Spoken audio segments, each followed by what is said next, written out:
Hello，大家好，今日 William 為大家介紹一個將軍澳嘅單位俾大家。以下落嚟帶大家睇睇呢個單位啦。呢個將軍澳一房嘅單位，一入門口咧有一個小小嘅玄關位之後咧，就係嚟到我哋嘅開放式廚房啦。咁開放式廚房亦表現咗個洗衣機啦，跟住帶大家睇下呢個客廳同飯廳，其實非常之大嘅，以一房嚟講。好，帶大家睇睇個景觀先啦。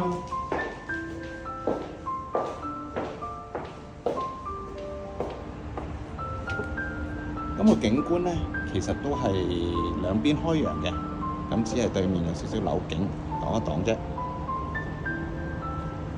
好，而家翻入嚟呢個單位睇下再睇一次個客廳同飯廳啦，非常之大啊！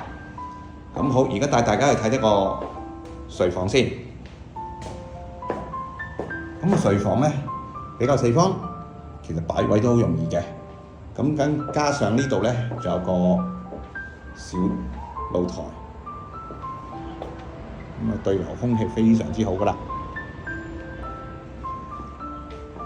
咁呢個一房之餘咧，其實係個廁所係雙門嘅，除咗可以喺睡房入去之外咧，其實可以出翻嚟個廳，都可以入到個洗手間嘅。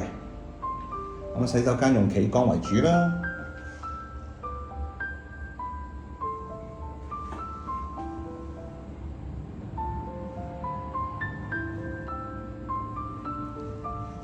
如果大家對呢個單位有興趣嘅，可以聯絡我 William 啦。